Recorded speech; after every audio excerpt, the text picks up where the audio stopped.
Shalom, salam sejahtera, sahabat jalan yang lurus. Selamat berjumpa kembali di channel ini. Saya berharap dan selalu berdoa semoga sahabat semua tetap dalam keadaan baik, dalam keadaan sehat, dan pastinya tetap di dalam perlindungan Tuhan. Saya juga mengucapkan banyak terima kasih kepada semua sahabat yang selalu setia untuk meluangkan waktu menonton video-video di channel ini dan juga terus mendukung perkembangan channel ini dengan mengklik tombol subscribe, like, komen, dan juga share kepada teman-teman yang lain supaya teman-teman yang lain juga boleh mendapatkan informasi seputar iman kekristenan. Kiranya Tuhan Yesus memberkati kita semua.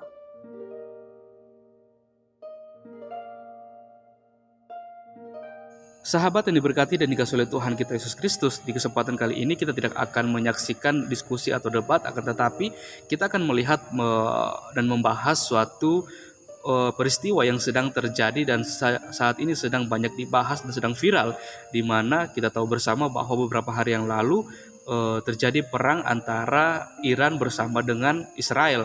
Karena kalau kita melihat berita, dikabarkan bahwa negara Iran lah yang duluan mengirimkan rudal terhadap negara Israel, sehingga hal itu memicu terjadinya peperangan. Akan tetapi sangat disayangkan ketika peperangan itu terjadi, kalau kita menyimak serta melihat berita-berita yang ditayangkan, di mana kita akan bisa melihat judul-judul dari berita tersebut yang dan pembawa-pembawa berita yang saya pikir mereka terlalu melebih-lebihkan segala sesuatu yang tidak terjadi, di mana ada yang mengatakan bahwa Israel seperti inilah, seperti itu. Bukannya saya memihak terhadap salah satunya, akan tetapi kita harusnya netral terhadap segala sesuatu yang kita bawakan tanpa kita menjunjung tinggi satu negara, seperti apalagi kalau kita tahu bersama bahwa negara Iran yang terlebih dahulu melontarkan serangan seperti itu. Tetapi banyak pihak-pihak tertentu yang lebih seperti membela negara Iran seperti itu, sehingga muncul berita-berita yang bisa dibilang juga hoax seperti itu. Maka dari itu, tanpa berlama-lama, mari kita saksikan tayangannya bagaimana reaksi dan juga respon dari para anak-anak Tuhan yang menyaksikan, melihat berita itu. Selamat menyaksikan, Tuhan Yesus memberkati.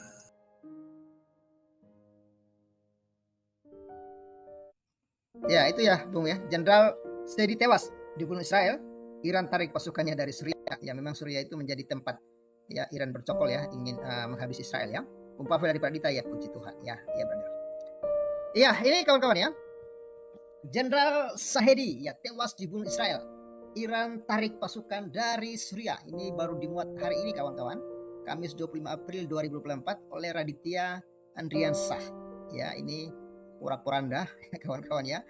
Markas Iran yang ada di Suriah, dan tidak ada ampun ya, digas habis oleh Israel. Ya, mungkin sebenarnya ini pertanda bahwa Israel sampai saat ini terus melakukan perlawanan kepada Iran ya. Karena selalu di Suriah itu sasaran-sasarannya adalah Iran yang diserang oleh Israel ya. Dan rupanya Iran sudah tidak berani lagi menyerang balik Israel. Dan sudah terbukti setelah Israel menyerang Iran dengan 5 drone, yang ternyata 5 kota di Iran itu rusak ya oleh Israel, walaupun itu ditutupi oleh media-media Iran. Dan setelah serangan itu Iran sudah tidak berani lagi. Ya, tinggal main omon-omon saja ya. Dan ini jenderalnya kawan-kawan ya. Ini jenderalnya yang Amsyong ya, yang tewas di pantai oleh Israel ya kawan-kawan. Ya, ini ya porak-poranda markas Iran di sana. Ya, itu. Ya, kita kembali ke artikel ini. Jenderal Sahedi namanya ya, tewas dibunuh Israel. Iran tarik pasukan dari Suriah.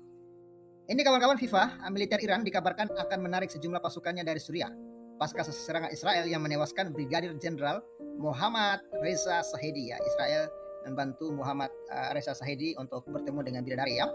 Sahedi tewas dalam serangan yang dilancarkan militer Israel ke gedung konsulat Iran di Damaskus, Suriah pada 1 April 2024 lalu. Pasca serangan tersebut, Iran merespons dengan meluncurkan operasi True Promise ya, operasi janji sejati dengan sasaran di sejumlah wilayah negara Zionis, tapi itu rupanya gagal ya.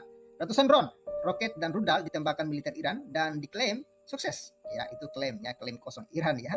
Yang rupanya drone-drone itu ya semua tidak mengenai sasaran karena semua habis ya, dihancurkan Israel di udara. Bahkan hanya mencederai salah seorang remaja muslim ya, muslim Arab yang ada di Israel kawan-kawan. Sedangkan Iran itu satu jenderalnya tewas dan juga 7 orang tentaranya tewas ya, dihabisi Israel. Meskipun sampai saat ini data jumlah kerusakan dan korban masih belum diketahui secara jelas, ya bukan tidak diketahui, ya memang tidak ada kawan-kawan ya. Ya, seorang sumber identitasnya dirahasiakan mengatakan jika Iran akan menarik pasukannya dari Syria. Iran keok ya. Usai tewasnya Sahedi bersama 10 orang perwira lainnya. Oh, rupanya ada 10 orang ya. Kemarin kan katanya baru cuma 7 ya. Ternyata ini ada 10 orang ya, tambah Bung Jenderal Sahedi sudah 11 orang. Iran telah memberikan dukungan militer kepada pasukan rezim Suriah selama lebih dari 1 dekade perang saudara. Ucap sumber tersebut dikutip FIFA militer dari The News Arab kawan-kawan ya. Ya, ini ya kawan-kawan ya. Namun serangkaian serangan yang menargetkan komandannya dalam beberapa bulan terakhir ya telah mendorong perubahan kehadirannya, kata sumber yang dikabarkan berafiliasi dengan milisi Hizbullah Lebanon. Lebih lanjut, sumber tersebut mengatakan sejumlah tentara Iran ditarik dari 2 wilayah Suriah, yakni provinsi Quneitra dan Dara, ya, di mana kedua daerah berbatasan langsung dengan dataran tinggi Golan yang diduduki tentara Israel. Meski demikian, Iran akan tetap mempertahankan posisi pasukannya di daerah lain di Suriah. Iran menarik pasukannya dari Suriah Selatan, termasuk provinsi Quneitra dan Dara yang berbatasan dengan daratan tinggi Golan yang dianeksasi Israel, ujar sumber itu melanjutkan. Lalu, namun keberadaannya pasukan Iran masih akan tetap ada di wilayah lain di negara ini. Sumber itu menambahkan katanya.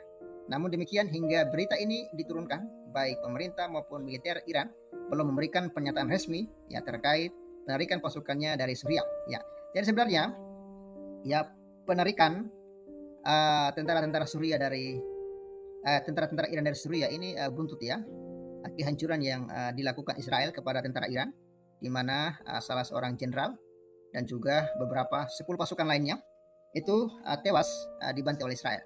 Dan itulah yang membuat Iran marah kepada Israel. Tapi sayang sekali kemarahan mereka tidak bisa terbalaskan, yang justru mereka dipermalukan ya oleh Israel dengan mengirim 5 drone, tapi sudah membuat Iran puyeng 7 keliling ya. Bahkan Iran pernah berkata bahwa kalau Israel berani menyerang balik maka dalam 20 detik ya dalam 2 detik atau 20 detik ya katanya ya, mereka akan langsung ya menyerang balik Israel.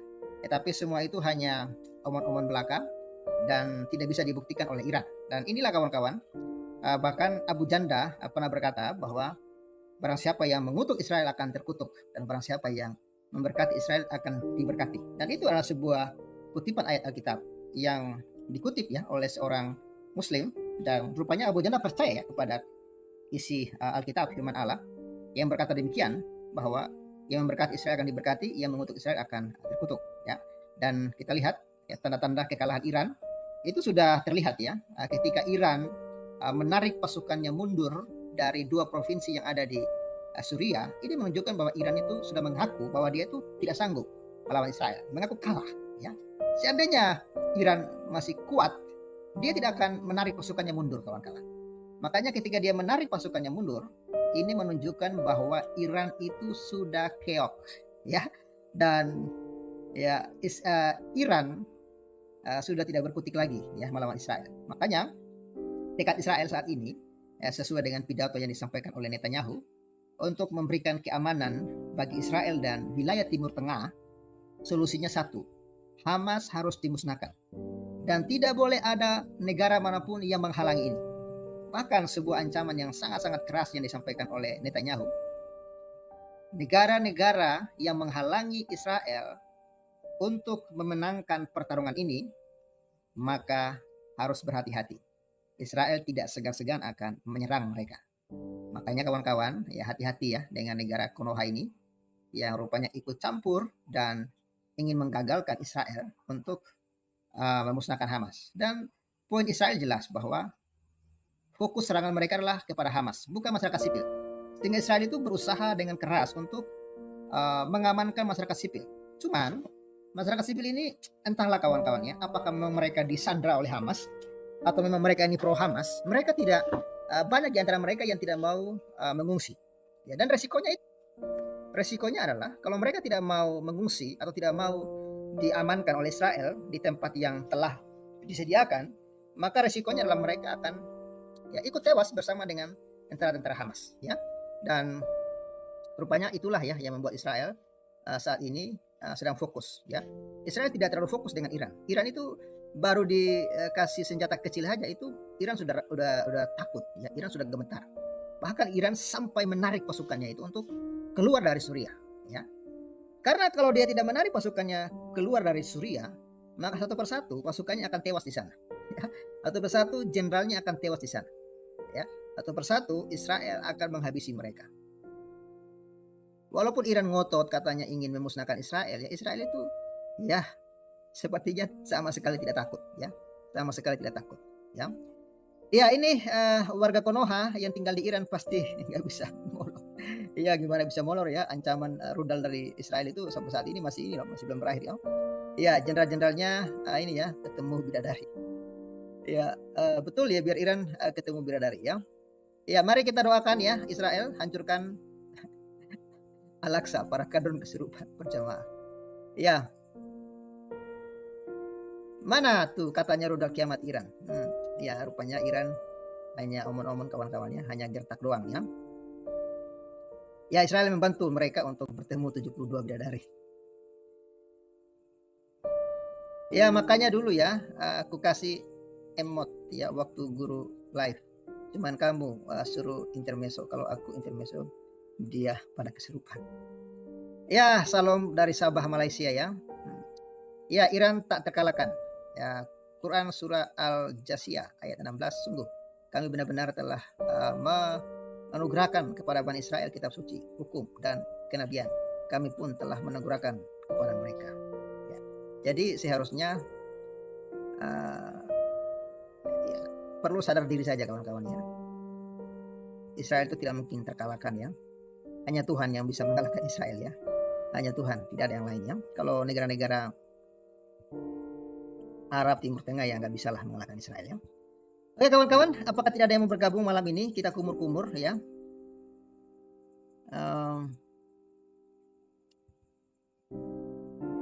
Ya Israel itu bangsa pilihan, ya, yang disayangi.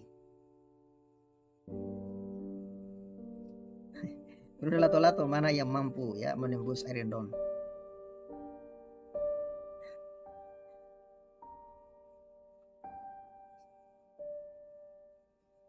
Aduh, pada kemana nih para pengamat-pengamat di Pavel ini, ya? Bung siapa namanya ini? Bung Rocky. Oh, Bung Rocky kayaknya lagi sibuk liburan di Thailand, ya. Bung siapa namanya ini? Iron Man, ya, apa? Wani Piro. Pada kemana nih semuanya kawan-kawannya? Ya, Bung Raja Uti. Ada linknya. Oh itu ya, Bung Raja Uti sudah muncul. Ya, silakan masuk Bung Raja Uti. Itu linknya ya, sudah dari tadi saya kasih, cuman mungkin kelewat tadi, ya.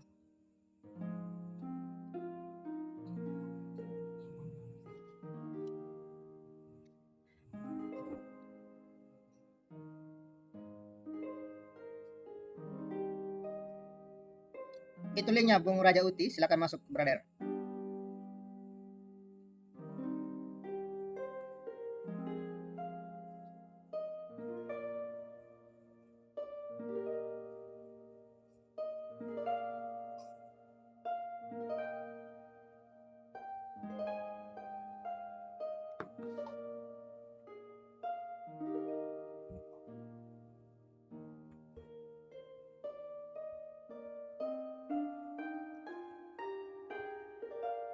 Oke, Bung Raja Uti masih device no connected, jaringannya masih kurang bagus.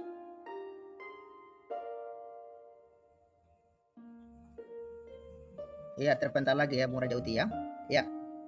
Ini kemarin kawan-kawan ya, saya lagi apa ya, lihat sebuah foto. Ini dimuat oleh Permadi Aktivis 2. Foto ini menarik, ya. Nah, ini kawan-kawan bisa baca, ya. Yang berani lawan Sionis ternyata Syiah. Syiah ini Iran, ya. Nah, yang ngaku paling Islam beraninya sama Ahok doang. Ya, ini ya. Memang walaupun Iran begitu berani, tapi Iran belum bisa ya berhasil untuk melawan Israel, ya. Tapi yang anehnya ya, warga Konoha yang kemarin koar-koar ya nggak ada ya yang berani melawan Israel, ya. Kecuali maki-maki, kutuk-mengutuk. Tapi rupanya Ya mereka apa ya, hanya sebatas keluar-keluar doang ya. Mhm. Ya bangsa pilihan tidak akan terkalahkan ya kawan-kawan, betul ya.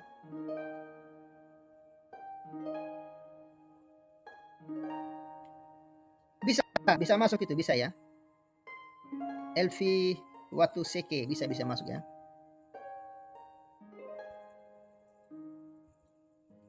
Bung Raja Uti sedang berusaha untuk masuk, tapi masih mungkin jaringannya yang bermasalah ini. Masih device not connected.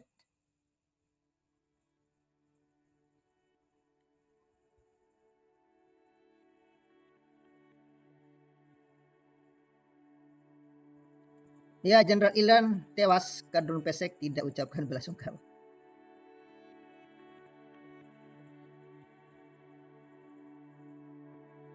Ya, salam Bung Kopi Susu. Ya, ini dia baru masuk ya. Oke, Bung Raja Uti. Ya, sudah 22 menit ya. Saya tunggu-tunggu, akhirnya nongol juga ini. Open mic-nya Bung Raja Uti.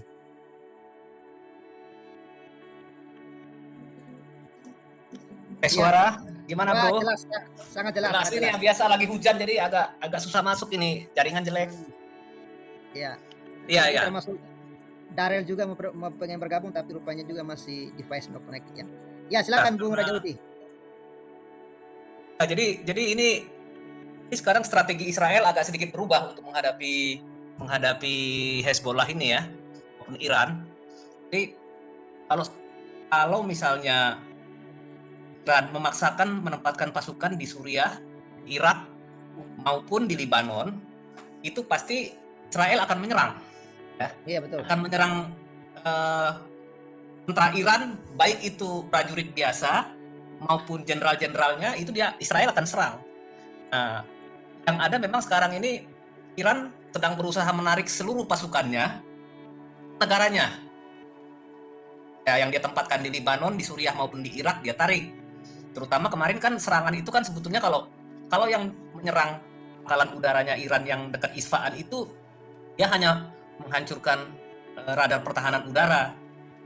Tapi sebetulnya dampak serangan Israel pada waktu itu yang paling parah itu adalah di selatan Suriah maupun di provinsi ataupun distrik Babylon di Irak. Di situ yang di selatan Suriah sistem pertahanan udara Suriah sudah pasti minimal S-200 ya. S-200 radar maupun ininya ya, rudal anti pesawatnya itu hancur total yang di selatan Suriah. Ya. Yang di kota Dara sama Zuwaida. Kemudian yang di Irak ada satu daerah itu yang disebut sebagai Babylon Province. Jadi ini ada satu gedung yang markas besarnya gabungan di sini. Markas besarnya Hezbollah, Iran, dan Taib Hezbollah yang milisi yang ada di Irak. Mereka sedang rapat di situ mempersiapkan bagaimana serangan darat ataupun serangan rudal yang berikutnya ke wilayah Israel. Nah, tapi serangan Israel itu tempat itu sebenarnya dikawal dengan sistem anti pesawat S-300 malah. S-300 dan rudal anti pesawat S-300 juga. Itu malah hancur semua sistem pertahanan udaranya di wilayah Babylon Province ini. Dan korbannya itu mungkin ratusan. Dan itu bukan dari prajurit biasa saja, tapi juga dari perwira-perwira sampai jenderal juga. Cuman nggak terlalu diumumkan ke publik ya. Tapi saya lihat dari beberapa channel-channel yang memuat strategi militer perang di Timur Tengah sekarang itu mengulasnya seperti itu. Belum lagi ada beberapa titik lagi di Suriah dan di Irak yang merupakan pusat-pusat kumpulan ataupun komando milisi-milisi bentukan Iran ini. Nah, yang terjadi Bung Pavel, sekarang ini Iran seperti ketakutan. Takutannya apa? Takutan kalau dia membiarkan tentaranya di 3 negara tersebut. Tentaranya ini kan, tentara Iran ini kan sebagai penasehat militer kan, kepada Hezbollah, kepada Taib Hezbollah maupun yang lain-lain lah, ke wilayah-wilayah yang lain gitu ya. Kalau dibiarkan di situ, Israel pasti akan menyerang dan membunuhi pasukannya ini satu persatu gitu. Karena sekarang ini sudah ya penginderaan itu udah sangat begitu maju ya, didukung sama artificial intelligence. Kemarin juga 2 pimpinan ya, termasuk brigadir jenderal ya di Hezbollah itu dirudal juga mobilnya oleh Israel. Nah, jadi yang sekarang strategi yang ditempuh Israel, dia tidak akan menghancurkan pasukan yang di lapangan, prajurit biasa. Kenapa? Ya itu dia hancurkan 10, ya mungkin datang 100, mungkin datang 1000 lewat terowongan-terowongan bawah tanah yang dimiliki oleh Hezbollah gitu. Yang sekarang dia incar itu adalah pimpinan-pimpinannya. Cuman ada kelebihannya, Israel itu mereka ini ya, kelebihannya dia punya intelijen di darat juga memang mumpuni ya. Mereka punya Sinbad, itu dinas intelijen militer maupun Mossad ya, dinas intelijen umum, itu sangat mumpuni. Jadi apapun pergerakan proksi terornya Iran ini gampang sekali dideteksi oleh Hezbollah. Oleh sebab itu ya sekarang timbul rasa takut di Iran maupun proksinya ini. Kenapa? Pimpinan lapangan, yang tingkat pimpinan itu satu persatu nggak ada yang selamat, habis. Bahkan di Lebanon sendiri separuh daripada jenderal ataupun pimpinannya itu sudah habis dibunuh oleh Israel gitu ya. Itu mereka itu takutnya seperti itu. Nah, dugaan saya ini Israel akan berperang dengan cara begini terus sambil menunggu dia siap untuk menyerbu Rafah. Sebenarnya dia sudah siap untuk masuk ke Rafah. Cuman persoalannya sekarang Pavel, penduduk yang di Rafah belum bisa dipindahkan semuanya, itu butuh waktu ya mungkin 2 minggu 3 minggu ke depan baru bisa gitu ya. Baru bisa. Nah, jadi sambil menunggu itu, ini kelihatannya ya, ini dugaan aja, mungkin saya bisa salah mengamati. Kelihatannya sambil menunggu itu dia akan menghabisi pimpinan-pimpinan Hezbollah satu persatu maupun pimpinan tentara Iran yang ada di wilayah itu. Makanya Iran sekarang sudah menarik mundur seluruh pasukannya, yang prajurit maupun jenderal. Nah, pertimbangannya Iran begini. Kemarin dia meluncurkan 300 rudal, dibalas oleh Israel. Cuman 5 dia luncurkan untuk menghancurkan sistem radarnya Iran itu. Tetapi yang paling mengerikan itu sistem radar itu ada di samping dari pabrik pengayaan uraniumnya, program nuklirnya Iran yang paling besar di Isfahan ini. Artinya Israel memberikan pesan, kapanpun saya mau menghancurkan reaktor nuklirnya Iran, itu Israel pasti bisa melakukannya. Ada 2 cara yang bisa dilakukan Israel. Pertama, dia bisa menggunakan pesawat F-35 yang siluman, yang anti radar. Yang kedua, dia menggunakan pesawat biasa F-16, tetapi dengan rudal yang baru yang namanya Rampage itu ciptaan Israel sendiri, bukan punya Amerika rudalnya. Itu yang bisa dengan presisi yang sangat tinggi, mendekati 90% ya. Itu langsung menembus beton yang di bawahnya gitu. Jadi tanpa Israel harus memasukkan pesawatnya ke wilayah Iran pun, dengan rudal yang sangat presisi kayak Rampage ini, dia bisa menghancurkan reaktor nuklirnya Iran kalau dia mau gitu. Cuman kan masalahnya sekarang, tadinya memang dia rencananya mau menghabisi reaktor nuklirnya Iran sebetulnya, bro. Tapi Amerika betul-betul tidak mau. Kenapa? Amerika ini takut eskalasi perang itu semakin meningkat. Nah, dia takut nanti kalau misalkan perang ini eskalasinya makin meningkat, nanti dampak pengaruhnya itu ya akan membuat seluruh wilayah regional jadi perang, atau bisa membuat jadi perang dunia, atau yang mungkin paling utama yang ditakuti oleh Amerika dan negara-negara sekutu Israel yang di Eropa, yaitu adalah dampak ekonominya. Itu yang paling ditakuti. Oleh sebab itu ya Israel yang menahan, tapi dia bilang ini tetap harus dibalas. Cara membalasnya dengan katanya ya presisi yang tinggi, terkalibrasi ya dengan cara seperti ini. Artinya itu memberikan sinyal ataupun pesan kepada Iran bahwa kalian jangan macam-macam, saya dengan mudah menghancurkan kalian. Ya belum saja Israel menyasar misalnya ibu kotanya langsung, atau rumah si Ali Khamenei langsung, bisa aja bro. Kenapa nggak bisa gitu? Kenapa nggak bisa kalau dia mau gitu? Cuman Israel mungkin nggak bisa nggak bisa dipancing untuk dilawan atau seperti apa. Dia masih menahan diri karena masih ada tekanan dari Amerika gitu. Kalau Amerika nggak tekan dia sama Eropa, jadi itu bro, perang itu habis itu Iran. Atau mungkin lagi tunggu momen bro?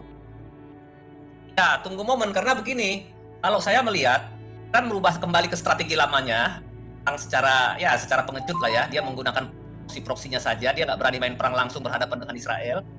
Nah, tetapi problemnya begini, proksinya ini juga menderita. Karena ketika Hezbollah menyerang dengan cara tit for tat itu. Tit for tat begini, Hezbollah menyerang, Israel balas, Hezbollah menyerang, Israel balas. Jadi Israel hanya melihat sejauh mana respon Hezbollah terhadap ini ya, terhadap Israel. Jadi dia membalas kalau diserang. Tapi kembangan hari ini dari mulai sejak kemarin malam, kelihatannya Israel sudah mulai ofensif. Dia sudah mengambil inisiatif untuk menyerang Hezbollah, terutama untuk ini ya, serangan udara. Nah, ini kelihatannya semakin intensif serangan udara menghancurkan Hezbollah. Mungkin tujuannya satu, menggeser Hezbollah 7 km ke utara, 7 sampai 10 km ke utara, atau melewati Sungai Litani, karena PBB gagal di situ untuk memelihara perdamaian. Sementara kan sekarang ini penduduk yang di Israel Utara itu kan sudah mengungsi cukup lama, udah 6 bulan. Ini harus kembali gitu. Kalau ini nggak kembali juga, sudah Rafah mungkin selesai, kemungkinan Israel bisa saja melakukan serangan darat ke Libanon ke utara gitu. Bisa saja, bro. Karena bagaimanapun penduduk Israel yang di utara itu harus kembali ke rumahnya masing-masing. Nah, kemungkinan bisa saja Israel menyerang dengan serangan darat, tetapi sesudah infrastrukturnya hancur semua. Ini situasinya sudah lebih berpengalaman ya Israel untuk perang terowongan ya. Tidak segampang dulu Iran bisa menipu mereka. Jika di tahun 2006 Israel tidak menyangka bahwa Iran itu menggunakan jaringan terowongan untuk mengalahkan dia. Makanya kok prajurit Hezbollah ini nggak habis-habis. Nah, sekarang kan sudah ada bom yang model baru itu ya, yang bisa menghancurkan bunker itu. Jadi kebanyakan terowongan itu pintu keluar ataupun pintu masuknya hancur gitu kan. Nah, ini yang sekarang ini yang harus dipertimbangkan Hezbollah. Jadi mereka nggak segampang dulu untuk ya katakanlah exception terhadap pasukan IDF itu nggak bisa segampang itu. IDF sudah menang cukup pengalaman dari perang di Gaza. Nah, dari secara militer juga alutsistanya Hezbollah kemarin kan punya rudal anti pesawat juga. Hancur kemarin dibuat Israel kemarin malam. Hancur yang agak di sebelah dekat ini ya, dekat laut itu, dekat kota Tirus atau Sidon itu ya kalau dalam kota Alkitab itu. Jadi mereka meluncurkan drone menuju Haifa tapi lewat laut. Nah, itu kan terbaca kan. Nah, kebetulan Iron Dome-nya Israel juga tempatkan di tepi laut gitu kan. Jadi dia bisa mengantisipasi. Kalau kita lihat sekarang ini kan battle of attrition ya, perang yang menghabiskan tenaga. Katakanlah Hezbollah menyerang, paling korban di Israel 1. Ketika Israel membalas, nanti korban Hezbollah pasti 10. Jadi makin lama makin banyak, bro. Ini damage yang harus kerusakan yang diterima oleh Hezbollah gitu. Hezbollah juga ketar-ketir dengan perang ini sebenarnya. Di satu sisi dia harus mempertahankan gengsinya kan sebagai milisi yang terkuat di Timur Tengah gitu ya.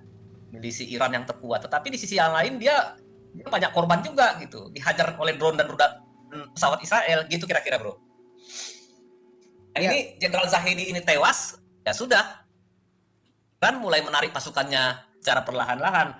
Di sisi yang lain, Rusia juga tidak mau terlibat terlalu jauh dalam perang ini. Dia sudah mengatakan kepada Israel, kepada Iran, kami tidak mau terlibat terlalu jauh di perang yang ada di Timur Tengah ini, karena Rusia juga kan sekarang ini kan terikat dengan Ukraina ini kan, pertempurannya kan malah stagnan gitu ya. Ternyata rupanya Rusia tidak terlalu hebat juga dalam berperang gitu. Ketika Perang Dunia Kedua dia mungkin pasukannya banyak, orang menganggap Rusia itu sangat kuat gitu ya, pasukannya banyak gitu ya.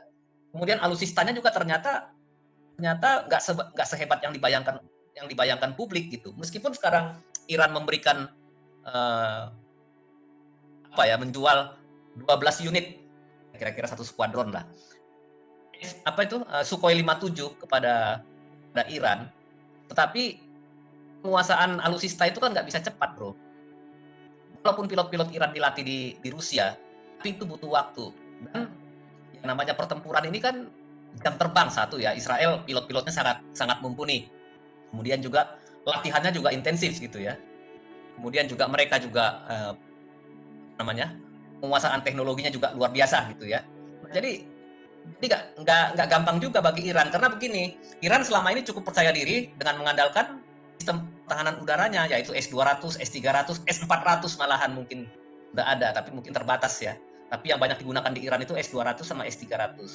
Tapi ternyata sistem pertahanan buatan Rusia ini nggak mampu membendung F-35-nya Israel yang produksinya Lockheed Martin-nya Amerika ini gitu kira-kira, bro.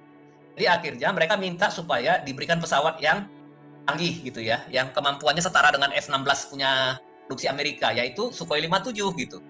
Tapi Sukhoi 57 ini bukan pesawat yang anti radar ya, dia masih pesawat yang biasa, tapi ya kemampuannya ya kemampuan terakhir dari generasi keempat seperti F-16 kira-kira begitu bro. Jadi kalau kita lihat tinggal tunggu nanti apakah nanti pilot-pilotnya Iran ini mampu melawan pilot Israel, atau mungkin seperti waktu perang Korea. Pilot Amerika itu lawannya pilot Cina dan pilot Rusia gitu, bukan pilot Korea Utara gitu. Kira-kira begitu bro. Silakan bro, kalau mau dilanjutkan. Kalau ada yang udah masuk lagi. Ya, jadi sebenarnya dengan Iran menarik pasukannya ini menunjukkan Iran takut ini ya, atau ya keok lah kira-kira begitu ya. Sebenarnya secara implisit sudah kalah bro. Secara dalam pertempuran, tapi belum dalam perang ya. Kita bicara pertempuran. Iya. Nah, tapi belum dalam perang, karena dia kan masih akan berusaha mempertahankan gengsinya. Karena begini, Iran ini kan sebenarnya tujuannya kan dia punya cita-cita mau menjadi penguasa di Timur Tengah, penguasa regional yang bisa membuat negara-negara Arab itu tunduk sama dia semua. Masuk Saudi Arabia, Jordania, Suriah, Irak dan lain-lain. Tetapi kan masalahnya sekarang berapa yang tunduk itu seperti Lebanon, Suriah, dan sebagian Irak.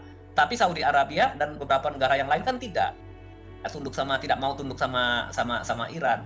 Nah, dia mau menguasai seluruh Timur Tengah, tetapi kan terhalang karena adanya Amerika, pangkalan Amerika di beberapa tempat, dan adanya negara Israel.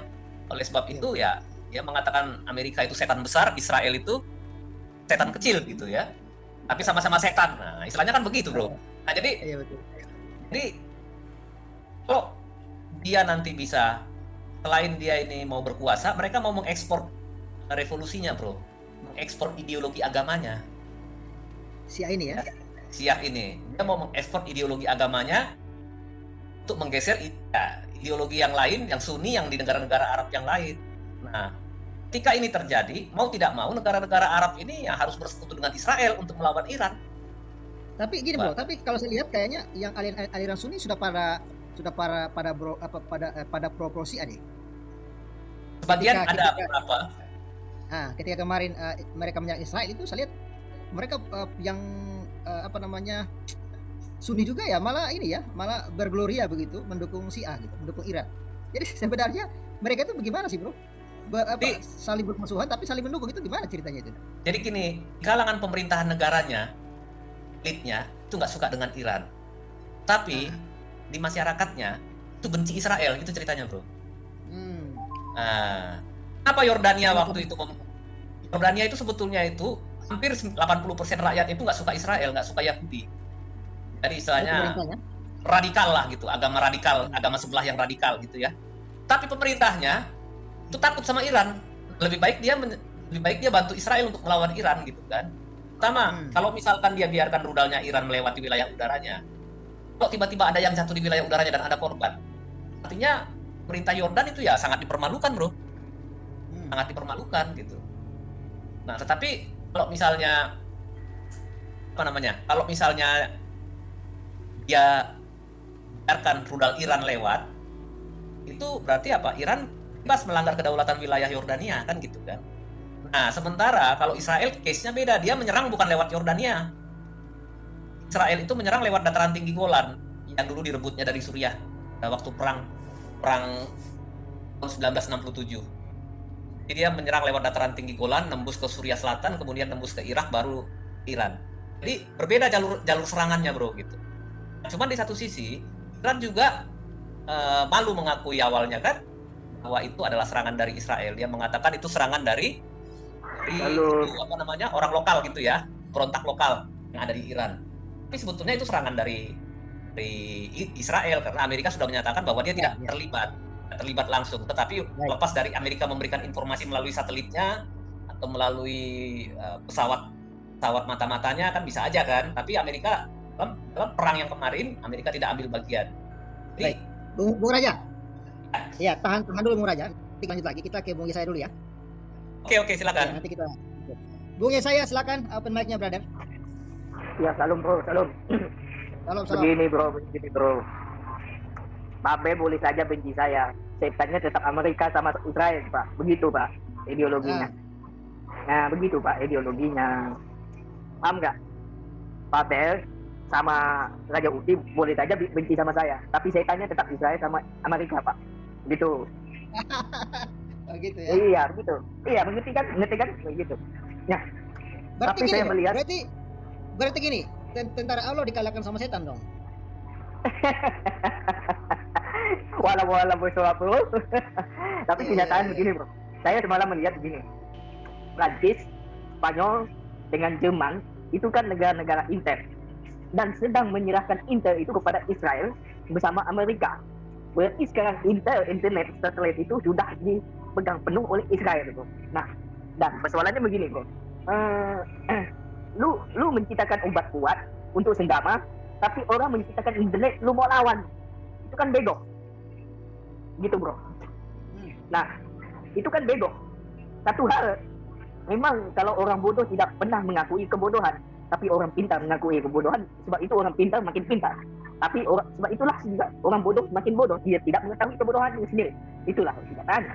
Nah, tapi kalau kita lihat ya memang perang ini bukanlah sebuah begini ya.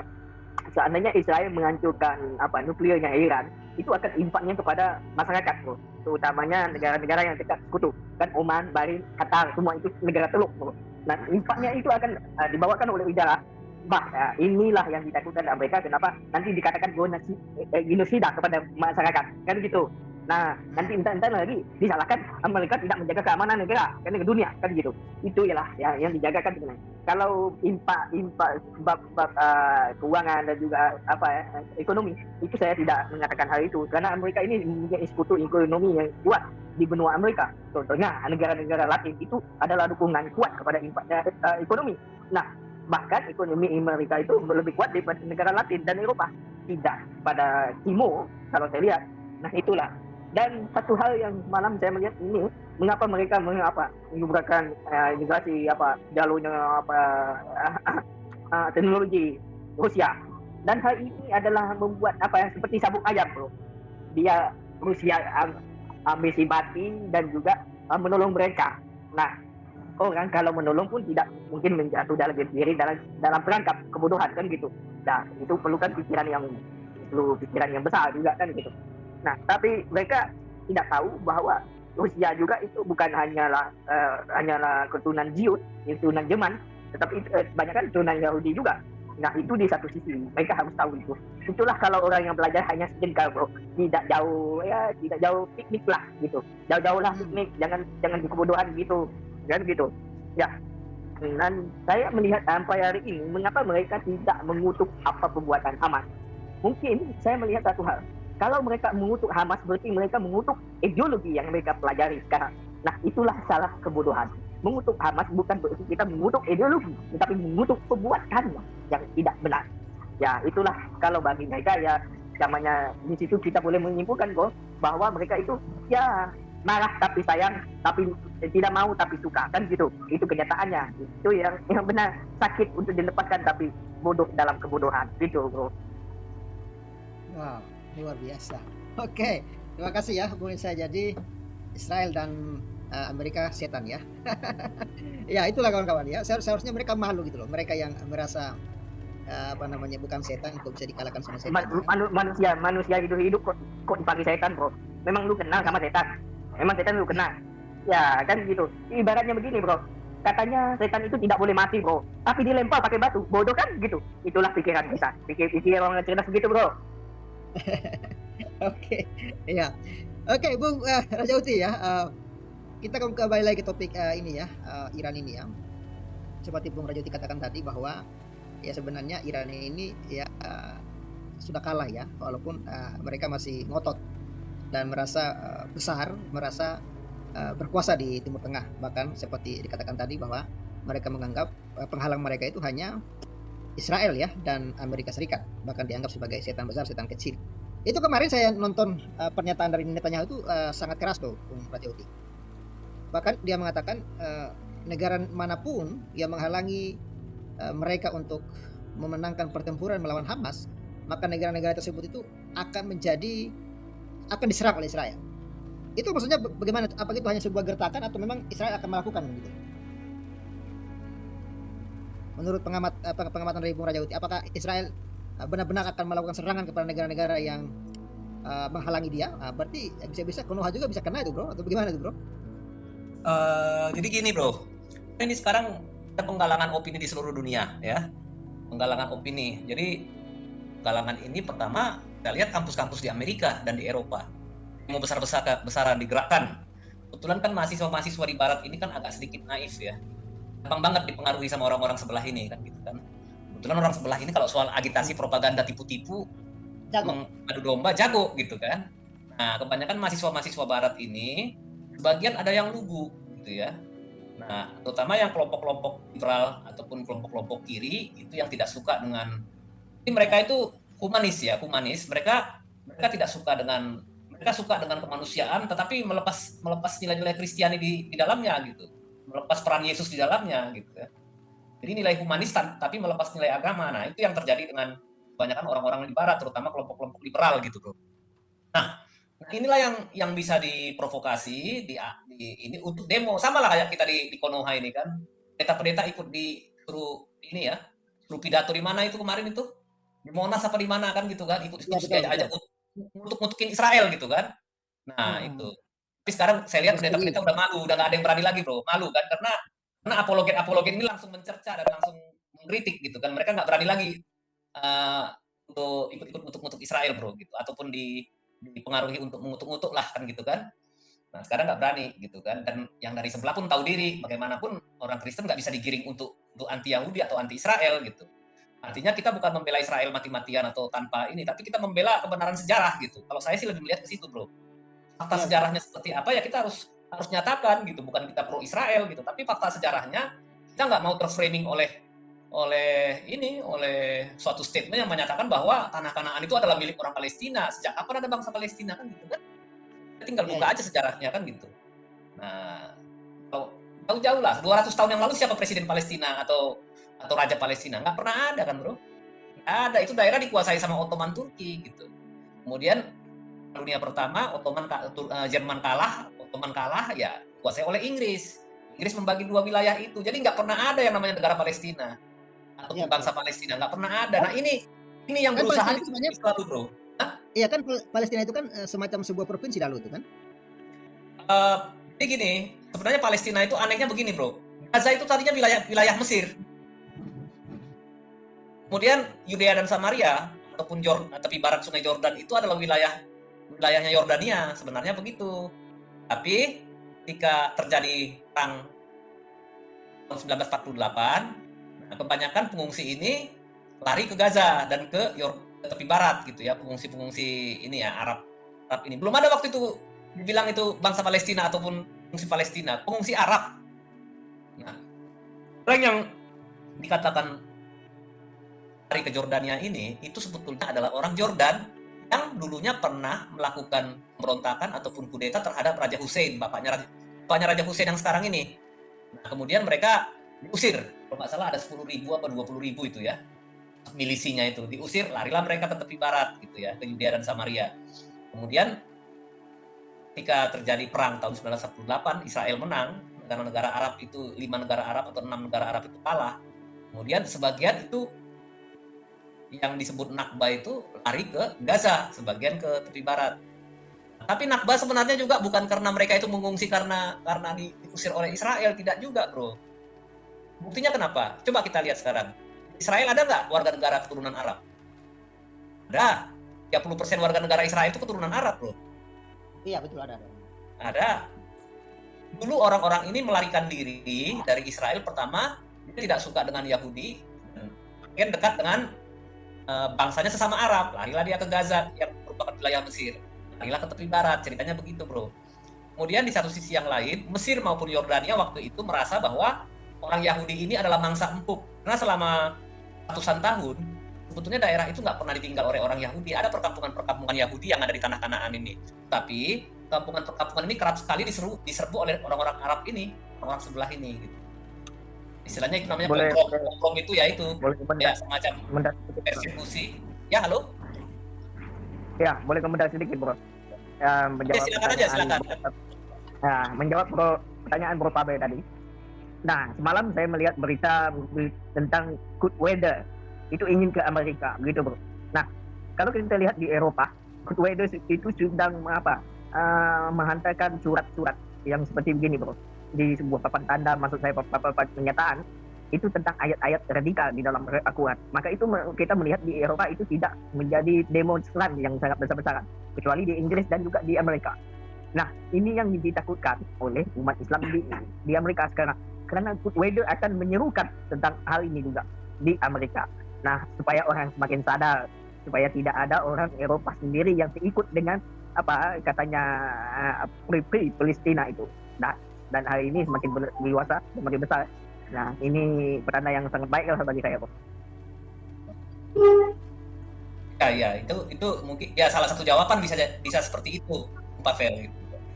Nah, jadi ya memang apa namanya ya, sekarang ini luar dugaan selama bertahun-tahun sejak tahun 1973 ternyata paham antisemitisme ini sudah diam-diam sudah dijalankan di bawah gitu. Jadi bahkan pemerintahan negara-negara barat sendiri nggak sadar, mereka masuk melalui perguruan tinggi, melalui dana-dana riset yang diberikan kepada dosen. Jadi akhirnya direktur universitas-universitas yang ada di Amerika itu memberikan kesempatan kepada pemahaman yang sifatnya antisemitik gitu.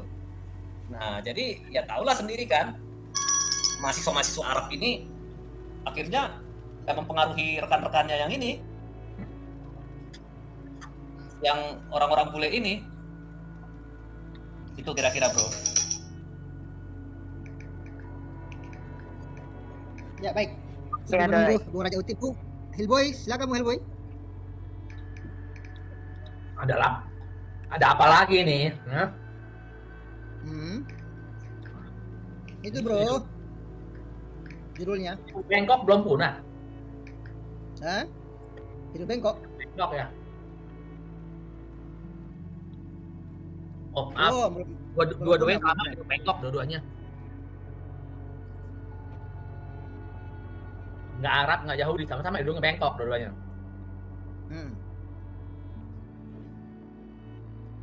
Loh, kok jenderal mati kok mundur? Lemah amat bro. Gimana? Jenderal mati kok mundur? Yang mati bukan cuma jenderal bro, bahkan 10 petingginya itu mati juga bro. Loh malah kok begitu, malah sebenarnya harus congratulation, nyampe ke bidadari. Iya.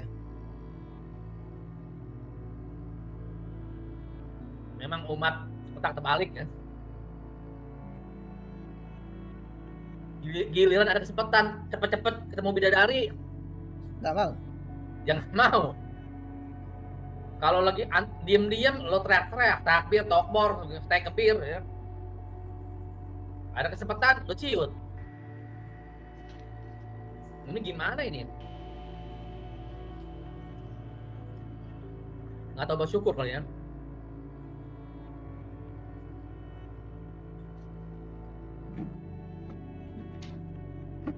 Tapi itu kalau dari pernyataannya Netanyahu itu sekarang kayak mulai galak dia ya. Woi, galak sekarang dia itu.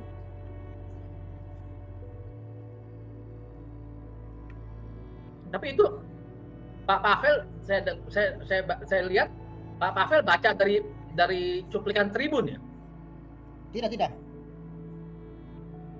Itu kan apa, source yang tipu itu kan. Ini dari FIFA ini bos. FIFA juga nggak beda jauh kali sama Tribun. Ya Indonesia mah mirip-mirip.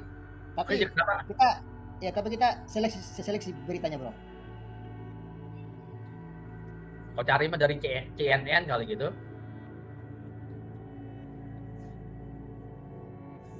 Di tempat lain sih si Netanyahu nggak bilang begitu galak kan. Tapi ini bagaimana dengan negeri Konoha ini? Oh dia nggak ini ya, nggak bilang lu beli gua borong ya.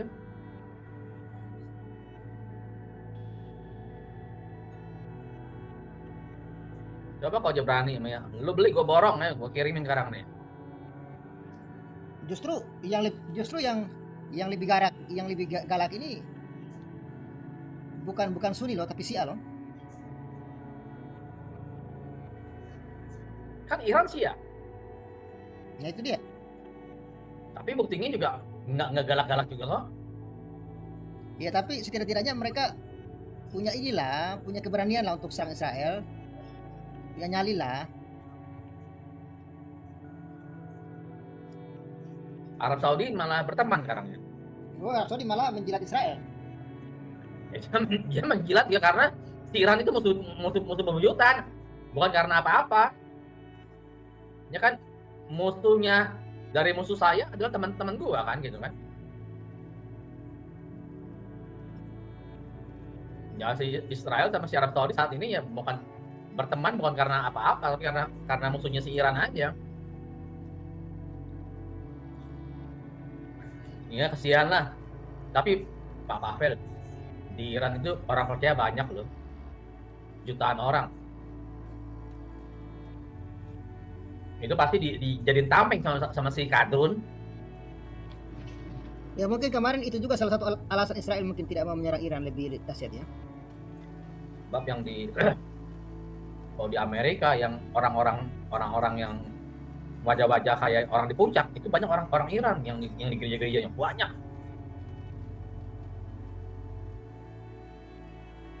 sekali. Ya mudah-mudahan aja yang terbaik lah untuk mereka, ya kita juga nggak tahu bagaimana rejimnya kok bisa jatuh tanpa banyak ini tanpa banyak korban. Kenapa nggak dikirimin Rambo aja ke sana Pak ya? Kirimin Rambo 10 orang ya cukup lah kali.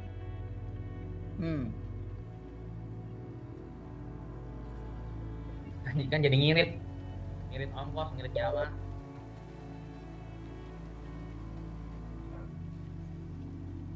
Bagaimana Pak Pavel? Ini gereja udah mau jadi belum nih? Iya dong, tinggal plafon sama lantai aja itu. Cuma sekarang masih istirahat karena kayunya masih basah itu. Nanti kalau kayunya sudah kering baru dibikin. Untuk apa kayunya? Kayu untuk plafon dan untuk kan harus kering dulu deh. Nanti kalau nggak kering dia dimakan rakyat nanti.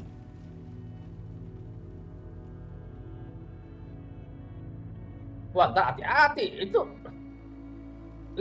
motong dari pohon kayunya baru. Iya dong. Waduh, dia bisa bengkok loh. Kayu-kayu kelas lah, tidak sembarang kayu.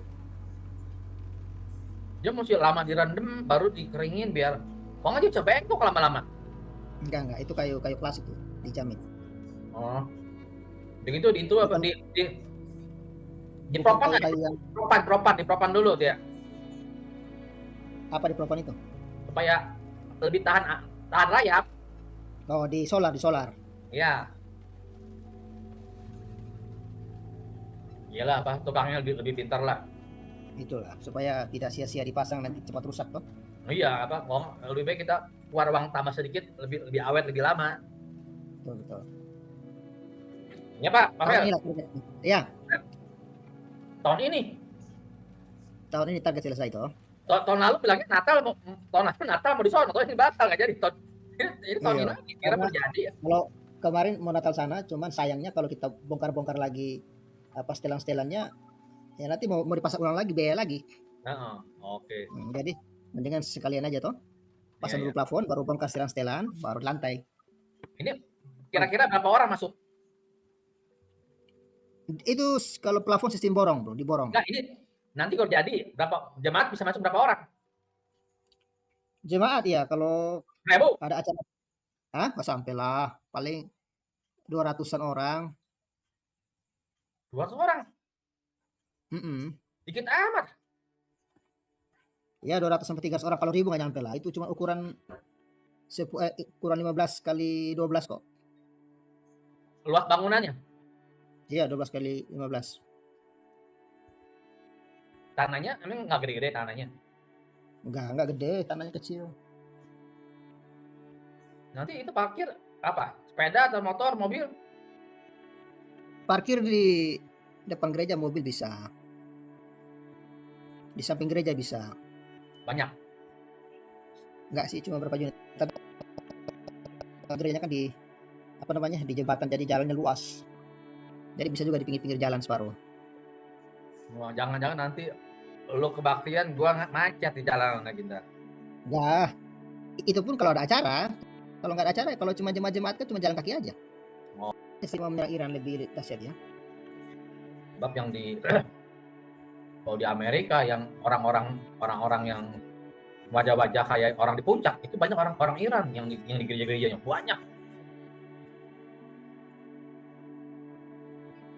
banyak sekali.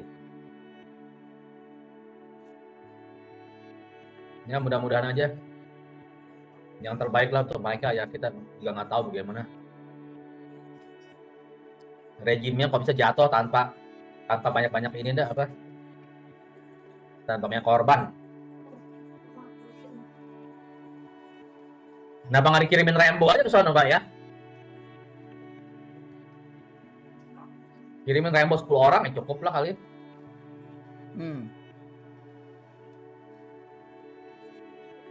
Ini kan jadi ngirit ongkos, ngirit nyawa.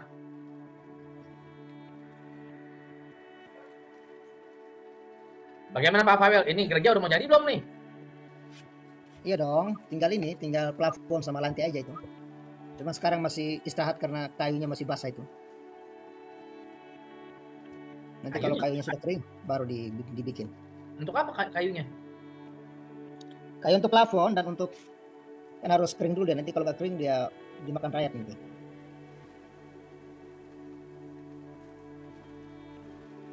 Wah, ntar hati-hati. Itu motong dari pohon, kayunya baru. Iya dong. Waduh, dia bisa bengkok loh. Kayu-kayu kelas lah, tidak sembarang kayu. Dia mesti lama direndam, baru dikeringin biar pohon aja bisa bengkok lama-lama. Enggak, itu kayu kelas itu, dijamin. Oh, di apa di propan kayu yang dipropan dulu dia apa di propan itu? supaya lebih tahan rayap. Oh, di solar. Ya. Iyalah, apa tukangnya lebih pintar lah. Itulah supaya tidak sia-sia dipasang nanti cepat rusak kok. Oh iya, lebih baik kita keluar uang tambah sedikit, lebih awet lebih lama. Betul. Ya Pak, Tahun ini lah targetnya. Ya, tahun ini target selesai toh. Tahun lalu bilangnya Natal mau di sono, ini batal nggak jadi tahun ini tahun ini lagi kira terjadi ya. Kalau kemarin mau Natal sana, cuman sayangnya kalau kita bongkar lagi apa setelan-setelannya, ya nanti mau dipasang ulang lagi, biaya lagi. Oke. Jadi mendingan sekalian aja toh, pasang dulu plafon, baru bongkar setelan, baru lantai. Ini kira-kira berapa orang masuk? Itu kalau plafon sistem borong bro, diborong. Enggak, ini nanti kalau jadi berapa jemaat bisa masuk berapa orang? Jemaat ya kalau 1.000? ada acara, nggak sampai lah, paling 200-an orang. 200 orang? Dikit amat. Ya 200 sampai 300 orang, kalau 1.000 nggak nyampe lah. Itu cuma ukuran 15 kali 12 kok. Luas bangunannya? Iya 12 kali 15. Tanahnya emang nggak gede-gede tanahnya? Enggak gede, tanahnya kecil. Nanti itu parkir apa? Sepeda atau motor, mobil? Parkir di depan gereja mobil bisa. Di samping gereja bisa. Banyak? Enggak sih, cuma berapa unit. Gerejanya kan di di jembatan, jadi jalannya luas. Jadi bisa juga di pinggir-pinggir jalan separuh. Wah, jangan-jangan nanti lu kebaktian, gua nggak macet di jalan lagi ntar. Enggak. Itu pun kalau ada acara. Kalau nggak ada acara, kalau cuma jemaat kan cuma jalan kaki aja. Oh, Gereja dekat. Iya. Jangan kayak di Jakarta. Kecuali ada acara, ada tamu datang. Jalan besar normal lah. Sama aja kayak orang di sini, orang kematian juga macet. Mati tiap hari ada. Macet terus jadi tiap hari. Ya, Oke, terima kasih Bung Heboy sudah perhatian untuk pendengarannya. Thank you. Ya, kita kembali ke Bung Rajauti. Salam Bung Rajauti, masih on? Bung Rajauti masih on? Ya, gimana Bung? Masih. Ya, mungkin closing statement Bro terkait topik kita. Iya, jadi kira-kira begini, ini kan sekarang kan si Zahedi ini kan ini tewas kan gitu kan. Sebetulnya yang paling utama itu sebetulnya proksi-proksi yang ada di Timur Tengah yang dikendalikan oleh Iran ini. Iran kan membiayai, membentuk dan melatih mereka gitu ya. Nah, tentunya jenderal ini kan pasti kenal ini pasukan ini pimpinannya siapa aja, kelebihannya bagaimana, cara dia mengendalikan pasukannya. Jadi dia bisa mengatur proksinya ini seperti ini ya, sebagai penghubung antara pemerintah Iran dengan pasukan-pasukan proksinya ini gitu ya, pasukan-pasukan milisi-milisi yang dibentuk oleh Iran ini. Nah, pertama dulu yang membentuk milisi seperti Hezbollah dan lain-lainnya itu adalah Sulaimani, tapi 3 tahun yang lalu Sulaimani kan tewas di ini ya, dihajar sama drone-nya Amerika kan gitu ya. Tahun ini ya si Zahedi ini yang dibunuh gitu. Nah, Zahedi ini orang yang kedua yang paling mengerti cara berhubungan, cara berkomunikasi, dan cara memimpin pasukan-pasukan proksi-proksi Iran ini di Timur Tengah. Jadi tentunya Iran itu ada kesulitan sekarang. Kesulitannya bagaimana? Koordinasi antara milisi-milisi yang sudah dibangunnya gitu. Nah, kita melihat kemarin kita mengangkat 2 orang ya sebagai penanggung jawab. Satu itu yang ahli di bidang persenjataan rudal itu, yang kemarin yang merencanakan bagaimana meluncurkan rudal ke Israel gitu ya, dan drone. Kemudian yang satu lagi dia tunjuk orang yang baru menggantikan Zahedi ini, tetapi mungkin yang namanya orang baru belum sehebat Sulaimani ataupun Zahedi gitu kira-kira bro, kemampuan koordinasinya dengan pasukan proksinya ini. Nah akhirnya ya kalau Iran menyerang langsung sudah nggak berani dia pasti. Misalkan dia menyerang Israel dari wilayahnya dengan rudal, dengan peluru kendali yang hebat-hebat segala macam, sudah nggak berani, susah tembusnya. Itu satu. Dan kalau Israel menyerang balik sangat berbahaya bagi Iran. Itu kalau reaktor nuklirnya kena itu hancur, bagaimana radioaktifnya itu pecah, itu akan meracuni udara di sekitarnya itu. Siap nggak mereka mengatasi itu, mampu nggak kira-kira pemerintah Iran? Kemudian satu hal yang sekarang ini sedang terbentuk kalangan opini internasional ya. Dan kalau mungkin Bung Pavel lihat di YouTube yang lain, itu putra mahkota Shah Iran yang lama, yaitu Reza Pahlavi, itu sudah mulai banyak dimunculkan, sudah mulai bicara tentang bagaimana Iran ke depannya. Iran kalau mau maju ya dia harus mengganti rezim totaliter berdasarkan agama yang sekarang berkuasa di sana ini bro. Itu harus diganti, kembali ke sistem seperti yang dulu ya. Dulu jauh lebih sejahtera Iran ya. Ya, dulu tidak ada pakaian yang berbau agama, tidak ada pemaksaan, sampai ada korban kemarin yang pemaksaan pakaian agama tertentu itu sampai jadi korban, itu nggak ada zaman dulu. Kemudian pada waktu itu wanita-wanita Iran itu bebas mau sekolah, mau pendidikan apa saja. Itu kan semua rusaknya itu kan dari mulai tahun 1979 sejak revolusinya si Ayatollah Khomeini itu kan itu. Iya. Sekarang kita lihat apakah internal Iran bisa melakukan perubahan. Ya kalau mau militernya misalkan mencegah perang, ya dia harus menggulingkan ini pemimpinan rezim yang berkuasa sekarang, kepemimpinan diktator berdasarkan agama ini kan gitu kan. Ya, mungkin militernya sendiri, dan ya ditambah dengan ini ya, dengan opini internasional sudah nggak ada lagi yang setuju Iran untuk berkuasa gitu. Rezim yang sekarang di Iran gitu ya. Masyarakat internasional Israel tidak benci rakyat Iran, tetapi benci kepada ataupun tidak suka kepada rezim yang berkuasa di Iran sekarang. Kira-kira begitu, bro. Silakan dilanjut. Baik, terima kasih Bung Raja Uti. Bung Wanipiro, kemana aja ente ini? Kok baru nongol sih, bro? Sorry bro, habis sibuk nyambutin uban bro.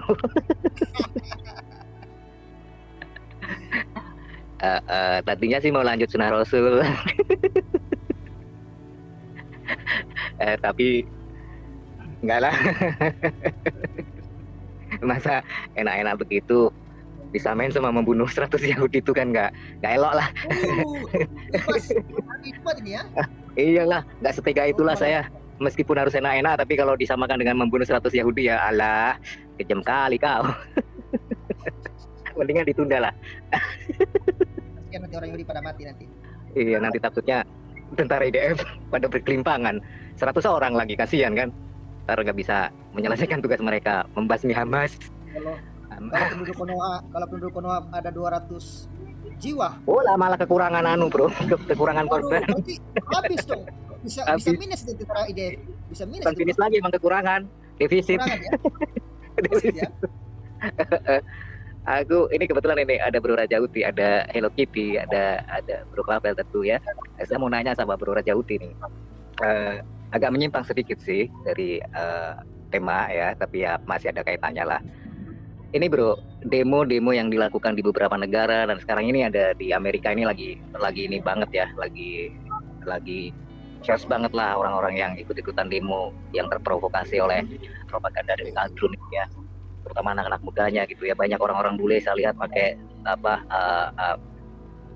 itu ya apa namanya, yang kayak taplak itu apa namanya tuh, Slayer apa tuh ya, itulah pokoknya lah ya, mereka bangga menggunakan itu gitu ya. Dan ini aktor di balik semuanya ini kan satu itu di belakang semua ini adalah Qatar gitu ya, yang mendanai beberapa universitas terkenal di Amerika gitu ya. Sekarang ini lagi ribut itu di Columbia University New York ya, sampai mereka menginap mendirikan tenda di halaman kampus mereka dan sempat menimbulkan chaos dengan polisi juga. Terus juga belum lagi di UK, belum lagi ya, kebanyakan sih antara UK sama Amerika ya, yang bolak-balik beritanya begitu, yang banyak protester yang melakukan aksi demo anti Yahudi, anti Zionis, anti Semitik gitu ya. Nah ini melihat fenomena yang masih belum juga hilang dari pandangan mata kita, terutama dari berita-berita yang ada di luar gitu ya bro ya.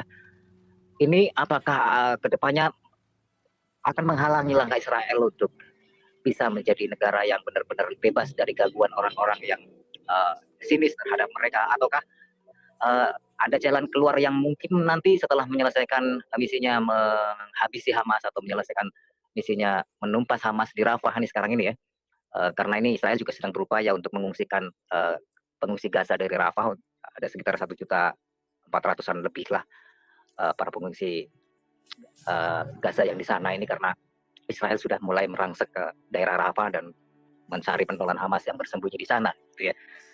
Nah terkait dari itu semua yang tadi saya sampaikan tentang maraknya demo-demo protester yang antisemitik itu, ini apakah ada upaya semacam upaya ya itu tadi, membalas propaganda dibalas dengan propaganda atau bagaimana? Karena yang saya lihat sepertinya mereka semakin besar dalam jumlah gitu ya, para pendemo ini. Apakah ini akan mempersulit langkah Israel untuk membuka mata dunia bahwa mereka berdiri dalam pijakan yang benar gitu bro? Silakan bro dijawab. Ya. Pertanyaannya ya bagus. Sebetulnya peristiwa 7 Oktober ini bukan peristiwa yang tidak direncanakan dengan baik atau terjadi begitu saja. Ada kesempatan menyerang dengan serangan teroris itu langsung perang gitu. Nggak seperti itu. Itu tujuannya itu udah lama, udah jangka panjang itu sebenarnya. Kurang lebih seperti ini bro. Jadi Hamas ini mempersiapkan terowongan dan semua infrastruktur militernya itu udah dari tahun 1980-an, akhir tahun 1980-an dia mulai membangun terowongan, kalau nggak salah tahun 1988. Kemudian wilayah itu akhirnya dia kuasain dengan mengalahkan Fatah gitu ya. Bebaslah mereka di sana gitu ya, bangun semuanya. Nah sekarang begini, orang yang di sana tidak suka keberadaan negara Israel di Timur Tengah. Mereka bukan mau Hamas ini ataupun Palestina ini bukan mau merdeka sebagai suatu negara berdaulat, mengatur dirinya, mengejar kesejahteraan, kemakmuran, bukan itu. Yang mereka inginkan itu adalah bagaimana supaya Israel itu musnah dari muka bumi. Negara Yahudi itu nggak ada. Itu yang mereka inginkan. Caranya bagaimana? Kalau sekarang mereka menggunakan militer, itu sulit. Sekarang caranya bagaimana? Menggunakan publik dunia untuk membubarkan Israel. Caranya ya dengan menyerang 7 Oktober ya. Kemudian Israel membalas, akan banyak korban, akan dibawa ke PBB, kemudian mereka bisa lihat, ngomong ke seluruh masyarakat dunia, lihatlah Israel betapa kejamnya melakukan genosida terhadap rakyat Palestina gitu. Nah, di sini diharapkan nanti masyarakat internasional itu akan memberikan hukuman dalam berbentuk apapun sehingga itu akan mengarah kepada bubarnya negara Israel gitu. Kira-kira begitu, bro. Dan ini bukan skenario lama, bukan skenario yang asal dibuat begitu aja. Ini udah panjang dibuatnya ini. Jadi dalam tempo perang Yom Kippur dari 1973, dulu juga mahasiswa-mahasiswa di Barat, di Amerika, di Eropa ya, masih ingat nggak peristiwa pembajakan pesawat Israel oleh beberapa orang teroris Palestina PLO, dan kalau nggak salah waktu itu ada beberapa mahasiswa yang namanya Tentara Merah Jerman itu ya, Brigade Merah gitu di Jerman, itu membawa sandera satu pesawat ini lari ke Uganda. Kalau lihat nanti di sejarahnya di YouTube juga ada. Jadi biasanya yang akan digosok oleh pengajaran antisemitik dari orang sebelah ini biasanya kalangan muda dulu, yang masih naif cara berpikirnya. Mereka juga nggak terlalu mengerti sejarah itu seperti apa, sejarah Israel, sejarah Timur Tengah seperti apa. Tahun 1970-an sampai tahun 1980-an, demo-demo mahasiswa yang antisemitik sudah ada, tetapi memang terakhir ini, yang sekarang ini yang di Columbia ini luar biasa ininya, besarnya gitu. Di beberapa kampus, bukan hanya Columbia ya, bahkan masuk juga MIT juga kena gitu ya. Nah, bahkan mereka memaksakan, misalkan ada pertemuan seorang guru besar itu mengundang mahasiswa untuk makan di rumahnya, tiba-tiba dipakai ajang demo gitu, dilarang malah nggak mau, malah melawan gitu kan. Kebanyakan ini dimotori oleh imigran Arab yang pindah ke Amerika gitu ya, dan kemudian dibantu oleh kelompok-kelompok kiri. Di Amerika ini banyak juga kelompok kiri. Kelompok kiri ini orangnya naif, mereka berpikir membela yang lemah. Nah, kemudian nanti kalau mereka nggak sadar, kalau misalkan mereka membela teroris Hamas ini, nanti ketika Hamas berkuasa ataupun Amerika lah katakanlah berkuasa lah ini teroris Hamas ini, yang duluan disingkirkan adalah kaum komunis ini, kaum kiri ini. Sama dengan Iran zaman dulu. Iran itu dulu masa komunis lumayan banyak, terbesar dia. Justru yang banyak beroposisi di Iran terhadap Shah Iran di masa lalu adalah masa komunis. Tapi masa komunis ini digunakan oleh Ramullah ini untuk demo, untuk menggulingkan Shah Iran. Tetapi sekarang apa yang terjadi? Sudah menang, kelompok-kelompok kiri dan komunis ini dimusnahkan nama ini oleh para mullah yang ada di Iran ini. Kira-kira seperti itu sejarahnya. Jadi Barat nanti akan terulang hal yang sama. Sayangnya mereka tidak sadar ya, Bro ya. Sayangnya mereka tidak sadar. Mereka nggak sadar karena mereka naif. Mereka berpikir mana yang ditindas itu yang perlu ditolong. Ya, istilahnya yang dilihat itu adalah orang-orang yang jadi korban gitu. Yang Sementara lebih yang korban ini pihak kampusnya sendiri kan dapat, ya yang lebih tidak sadar lagi nih, pihak kampusnya ini kan sebenarnya dapat dana bantuan dalam hal penelitian maupun hal-hal lain yang selama ini mereka dapatkan itu kan dari orang-orang Yahudi juga ya. Dan ini donatur yang selama ini memberikan sumbangannya atau pendanaannya terhadap Universitas Columbia ini sudah mulai menarik dananya mereka tuh. Jadi bantuan yang mereka berikan ke Columbia University ini sudah mulai mereka tarik kembali, dan biar aja mungkin mereka akan mendapatkan dana dari Qatar atau bagaimana, itu kan sebenarnya dana yang sifatnya tiban atau tiba-tiba ada gitu ya, artinya tidak berkelanjutan seperti halnya dana yang resmi seperti yang kemarin itu. Dan sekarang rupa-rupanya kan Qatar hanya mendanai untuk aksi demo seperti ini, tapi untuk dana pendidikannya tentu saja tidak ya. Atau mungkin memang di balik itu ada sih mungkin ya, ada dana pendidikan yang diberikan Qatar kepada universitas-universitas yang di Amerika Serikat yang melakukan aksi demo seperti itu gitu ya. Bisa saja seperti itu, tapi mereka rupa-rupanya kaum kiri ini, maksudnya kaum leftis ini. Leftis. Kemudian juga kalau kita lihat innuendo istilahnya. Innuendo itu sama, leftis maupun, tapi leftis bukan leftis kiri banget, mereka leftis yang liberal gitu. Saya lebih suka menyebut kaum kiri itu kaum kirik. Kirik ya, kaum kirik lah. Saya juga begitu, kaum kirik. Ya, sebelum kita lanjut, kita mau ke yang di live chat ini, Bro. Sebentar, dikit aja menyapa ini buat Bro Jaguar ini. Ini Bro kira gue tukang utang apa? Gue dipanggilnya Wanikiro. Bukan Wanipiro tapi Wanikiro. Iya, salam buat semuanya ya. Sorry tadi sempat lupa untuk menyapa teman-teman yang di live chat. Lanjut ke kasusnya peperangan antara Israel dengan Iran, Bro. Iran pada dekade 1979 itu kan sempat bersahabat erat dengan Israel ya, sebelum rezim yang sekarang ya. Karena pada saat itu Iran ini mendukung kemerdekaan Israel. Kalau boleh dibilang malah negara pertama yang mendukung kemerdekaan Israel ya. Mereka demikian akrab, dan saya sempat melihat satu tayangan yang memperlihatkan footage atau rekaman zaman itu di tahun itu.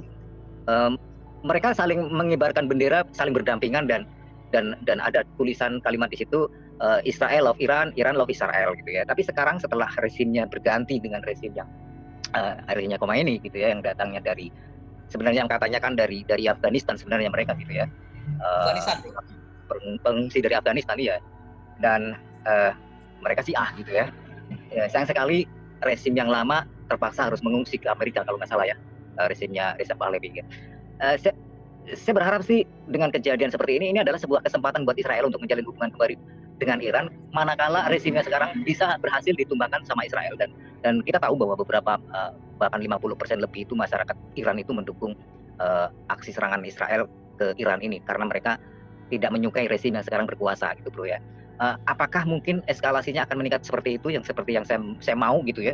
Mudah-mudahan masyarakat Iran juga konsisten dengan pendirian mereka untuk menggulingkan rezim yang sekarang gitu ya.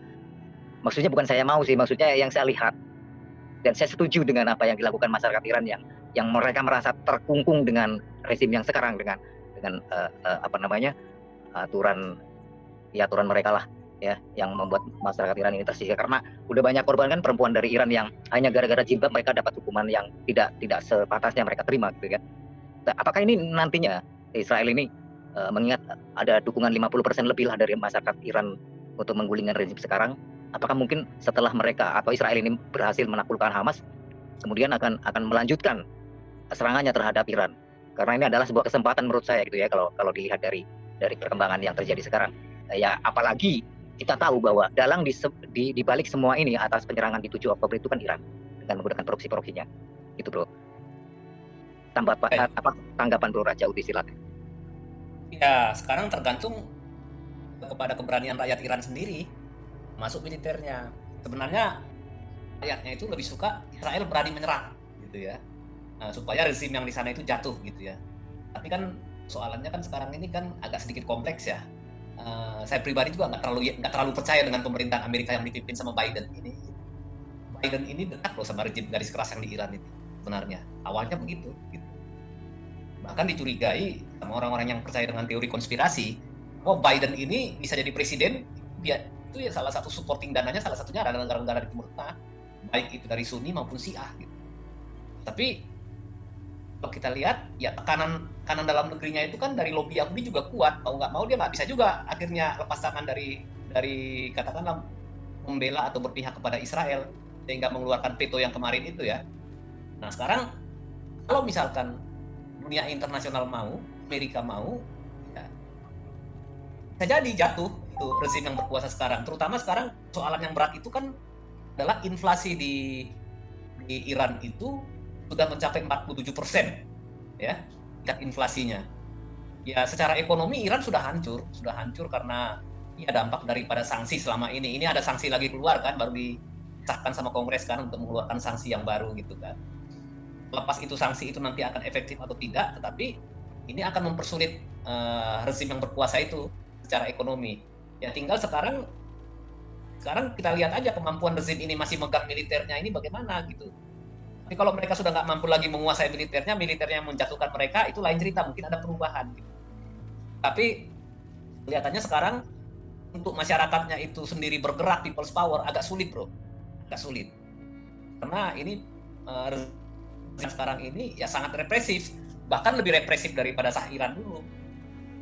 Shah Iran dulu memang ya bisa memakmurkan rakyat Iran seperti negara Eropa sebenarnya waktu itu. Kalau lihat foto-foto lama di ini ya di YouTube maupun di Google itu, kalau kita lihat cara berpakaian wanita di Iran itu seperti di Eropa pada waktu itu sebelum tahun 1979. Ya sama, di Konoha juga waktu itu kayak begitu juga bro.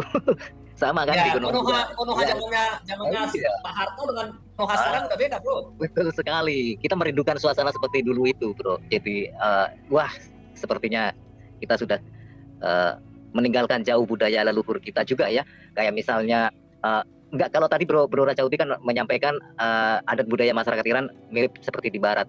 Cuman saya lebih menyukai ketika Konoha dulu zaman-zaman Pak Harto itu masih bangga dengan adat budayanya sendiri, seperti pakaian-pakaian Jawa misalnya, pakaian tradisional Nusantara misalnya, mereka masih tidak malu menggunakan itu. Tapi apa yang kita lihat sekarang, bahkan di saat-saat momen-momen tertentu pun kita tidak lagi menyaksikan hal itu di depan mata kita, misalnya di peringatan Hari Kartini misalnya, yang dulu di sekolah-sekolah selalu diadakan kayak semacam lomba kebaya dan sebagainya. Sekarang sudah hilang dari peredaran sepertinya, walaupun masih adalah beberapa yang merayakan itu dengan menggunakan pakaian kebaya dan lain-lain gitu ya. Itu kita sangat merindukan suasana seperti itu di era sekarang ini. Cuman rasanya akan agak sulit gitu ya bro. Bro, saat ini sebuah ideologi yang berbalut agama ini sudah semakin merangsek ke beberapa wilayah di Eropa, meskipun ada beberapa negara juga yang menolak kehadiran mereka sebagai imigran di negara mereka. Tapi yang kita lihat bro, seperti di Australia misalnya, ini sebuah fenomena yang sangat mengejutkan dan ada sempat berita yang memuat dengan judul Australia sekarang ini sedang mengalami perubahan yang dikatakan multikultural.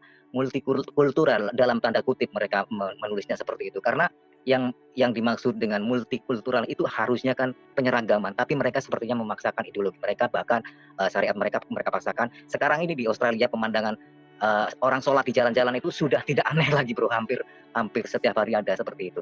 Menurut Bro Raja Uti, apakah ini sebuah tanda kemenangan besar buat mereka berhasil merebut masyarakat dunia untuk simpati terhadap mereka, ataukah ini justru sebuah tanda atau gejala yang mulai terlihat bahwa mereka sedang menunjukkan Kebiasaan. arogansi mereka sehingga orang tidak lagi simpati terhadap mereka? Silakan bro. Ya sepertinya ya sekarang ini karena arogansi itu ya masyarakat dunia jadi terbangun dan tersadar gitu bro. Tadinya mungkin orang barat ini begitu memuja yang namanya multikulturalisme gitu ya, membiarkan orang-orang ini masuk, pengungsi-pengungsi dari Suriah, dari Afrika Utara, masuk dikasih sepatu, dikasih baju, disambut, dikasih makanan. Mereka nggak tahu, istilahnya masukin macan gitu bro. Nah lama-lama makin banyak, sekarang mereka nyesal udah mau bilang apa lagi gitu. Masyarakatnya udah enak gitu sebenarnya gitu. Nah jadi sekarang ini yang paling lucu di Inggris mereka memaksakan dengan syariatnya sendiri gitu. Nah akhirnya masyarakat Inggris mulai melawan. Ya kalau kamu mau syariatmu ya pulang ke negaramu kan gitu. Nah, akhirnya begitu sekarang bro. Nah datang sini ya pulang ke sana kalau mau yang seperti itu kan gitu. Nah Ya, itu yang dan baru-baru ini bro, baru-baru ini di Inggris fenomena yang terjadi di pengadilan sana antara Tommy Robinson yang bro pasti tahu lah, kenal dengan orang ini yang aktivis yang memang juga menyuarakan apa namanya ya kultur mereka yang asli ya, yang masyarakat natif Inggris ya. Kemarin Ya, sempat disidangkan dan Tommy Robinson ini berhasil memenangkan persidangan itu, dan agaknya para pendukungnya ini memang menyuarakan untuk digulingkannya, maksudnya bukan digulingkan ya, maksudnya kayak semacam menghalangi supaya si Dick, kenapa siapa tuh bro yang jadi wali kota di Inggris itu? ya. Sadikan ya, mereka berusaha ya mereka mengkampanyekan supaya Sadikan ini tidak menjabat kembali sebagai wali kota di situ. Mudah-mudahan mereka berhasil gitu ya, karena dari hasil persidangan juga dimenangkan oleh Tommy Robinson, dan Mahyar Tausi juga sempat menyiarkan secara live ketika persidangan itu bro. Dan itu kabar baiknya seperti itu. Tapi ya yang kita lihat di Amerika sekarang ini memang sedang terjadi banyak pengumpulan massa untuk melakukan aksi protes antisemitik itu, dan ya kita berharap ketika pemilihan presiden nanti memang dimenangkan sama Trump ya, karena Trump punya planning untuk katakanlah ya bukan rasis sebenarnya sih ya, tapi Trump ini cukup mungkin merasa geram juga dengan ulah mereka yang merusak budaya asli, bukan budaya asli juga, maksudnya budaya yang sebenarnya mereka di Amerika cukup plural gitu ya. Artinya mereka ya inilah sebenarnya yang kita sebut dengan multikultural itu ya Amerika, Konoha juga termasuk ketika zaman sebelum masuknya mereka ke wilayah itu dan menguasai sebagian aturan-aturan yang ada di negara tersebut gitu ya. Kita berharap mudah-mudahan nanti Trump yang akan terpilih menjadi presiden dan bisa mengamankan Amerika menjadi negara yang superpower kembali, dan bisalah mengatur negaranya jangan sampai dirasuki oleh ideologi yang tidak sesuai dengan masyarakat internasional seperti itu. Saya tidak menyebutkan ideologi dengan berbasis agama apa, tidak. Dari tadi saya juga tidak menyebutkan itu. Jadi saya disclaimer ya bro ya, supaya tidak ada sesuatu yang mungkin karena di live saya juga ada Kadrun bro. Kita coba untuk mengedukasi mereka. Mudah-mudahan ya bukan saya sok pinter atau bagaimana, kita ada pakarnya Bro Raja Udi yang bisa memberikan pemaparan supaya mereka lebih terbuka jalan pikiran mereka. Tapi paling tidak dengan kita ketemu ngumpul di sini ngobrol-ngobrol tentang situasi di Timur Tengah dan khususnya gitu ya, tapi umumnya di dunia juga, mudah-mudahan dengan kejadian-kejadian yang ada di luar sana mampulah kita berpikir rasional dengan apa yang terjadi gitu ya bro. Saya sampai lupa mau nanya apa bro, soalnya saya ngomong dari tadi muter-muter sampai lupa sendiri, malah Bro Raja Utuhnya keluar. Apa mutungnya apa gimana ya? Bro Pavel mungkin sinyalnya ya. Iya. Ya, Bro, macam-macam. kita sudah hampir kami. Ya, kita sudah hampir 2 jam kumur-kumur dari tadi ini. Dan ya Tapi banyak hal yang barangkali sudah dibicarakan dan saya Bro Raja Uti berusaha untuk masuk lagi bro, diangkat keburu gosong soalnya. Hewan gorengan. enggak ada. Oh, enggak ya? Iya, enggak ada. Ya, aku takutnya mutungi bro. Aku ngomong dari tadi muter-muter kan ini mau ngomong Mungkin- mungkin Bro Raja Uti dengerin ini mau ngomong apa ujungnya kemana. Mungkin Aku sendiri bingung aku ngomong apa tuh. Tapi yaudah kalau misalkan Bro Pavel mau mengakhiri acara kita ya oke lah, karena kita juga sudah dari tadi Bro Pavel sendiri udah 1 jam lebih ya bro ya. Iya, ini sudah mau 2 jam ini ya. Oh iya. Oke. Oke, terima kasih Bung Wandi Piro, Bung Hello Kitty, Sama-sama, Bro. Bung saya dan Bung Raja Uti yang sudah out ya. Terima kasih kawan-kawan semua di live chat juga. Ini ramai kita ini sampai jam segini masih 1000-an ya yang setia ya. Dan kawan-kawan saya mohon dari 1000 Bro. orang ini ya kawan-kawan 1000 bantu ya? bagikan ya. Iya, Gila. Iya, Oke. jadi bantu dibagikan ya video-video ini Oke bro, supaya sebelum ditutup saya mau ngucapin terima kasih buat itu ada sebuah channel yang juga ini bro memviralkan berusaha lah untuk memviralkan program-program yang Bro Pavel siarkan. Kalau nggak salah namanya Utopia siapa itu? Ada bro, jadi ada teman kita yang juga mengulik videonya Bro Pavel gitu. Tapat Jati Utopia atau siapa gitu ya? Kalau nggak salah gitu ya, salam buat dia gitu ya. Kalau misalkan malam hari ini nonton gitu ya, salut lah dengan upayanya gitu ya bro ya. Itu aja bro. baik. Ya, dan terima kasih hari ini kawan-kawan. Tadi saya menunjukkan kepada saudara ada 300 penambahan saldo, tapi puji Tuhan sudah mau berakhir live kita. Ada lagi yang mengirim. Jadi hari ini total dana yang masuk 900.000. Terima kasih ya kawan-kawan. Dan Sahabat yang diberkati dan dikasihi oleh Tuhan kita Yesus Kristus, kita bersama-sama telah menyaksikan dan melihat bagaimana respon atau reaksi daripada anak-anak Tuhan ketika melihat peristiwa yang sedang terjadi dan marak dibahas di media sosial. Dan kita ketahui bersama ketika perang ini terjadi, kita bisa melihat banyak berita-berita yang muncul yang judul dan pembahasan mereka itu tidak sesuai dengan fakta yang benar-benar terjadi di Israel dan juga Iran. Kalau kita melihat menyimak dari apa yang dikatakan dari pendeta Esdras Soru ketika perang itu berlangsung dan dia ada di sana, pendeta Esdras Soru telah menjelaskan bagaimana peristiwa dan kejadian dan keadaan Israel pada waktu mereka mendapatkan serangan dari Iran seperti itu. Akan tetapi kalau kita melihat berita-berita yang ada di mana banyak berita-berita yang mengatakan bahwa mengabarkan bahwa Iran mengirim banyak sekali serangan nuklir, rudal lah dan apa dan segala macam seperti itu, membuat Israel nggak berkutik atau dan lain hal seperti itu. Bukannya saya membela, akan tetapi kalau kita menyuarakan suatu informasi berita itu faktanya itu harus bisa dibuktikan kebenarannya seperti itu sesuai dengan yang sedang terjadi tanpa kita melebih-lebihkan berasumsi yang sebenarnya peristiwa itu tidak benar-benar terjadi di antara peperangan antara Israel dan juga Iran seperti itu. Baiklah kita netral membawakan sebuah berita tanpa harus menyudutkan satu dengan yang lain seperti itu. Kalau kita melihat ketika mereka mengangkat sebuah berita dan kita melihat mereka membahas tentang peperangan antara Israel dan juga Iran, saya melihat bahwa banyak hal kejanggalan seperti itu, yang janggal, bukan kejanggal tapi yang janggal, di mana ketika mereka membahas ini kayak mereka menyudutkan negara Israel seperti itu. Saya juga kurang tahu kenapa terjadi seperti itu, karena kalau kita melihat bahwa peperangan ini terjadi semuanya dimulai dari Iran sendiri yang melontarkan serangan terhadap Israel sehingga mengakibatkan terjadi peperangan antara Iran melawan Israel seperti itu. Tapi ya saya harap dan kita semua juga pastinya mengharapkan ketika ada yang membawakan kabar berita seperti ini harusnya netral tanpa harus menyudutkan satu negara seperti itu. Kita harus netral dalam artian apa yang benar-benar terjadi ketika peperangan itu terjadi, itulah yang harus kita sampaikan kepada masyarakat supaya kita sendiri bisa melihat bagaimana keadaan dan peristiwa itu terjadi, supaya kita juga bisa melihat bagaimana kita sendiri harus mengambil sikap yang positif dalam artian tanpa harus membeda-bedakan satu dengan yang lain seperti itu. Ya, saya harap kita semua bisa cerdas dalam menyimak atau melihat berita-berita yang sedang marak membahas tentang peperangan antara Israel dan juga Iran.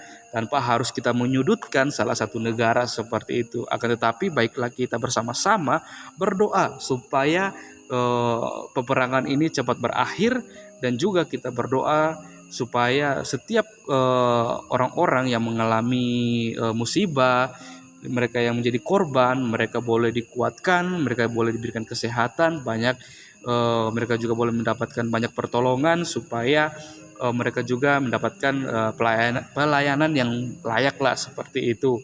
Ya, oke teman-teman, sekian video saya di hari ini. Sampai berjumpa di video saya yang selanjutnya. Tuhan Yesus memberkati.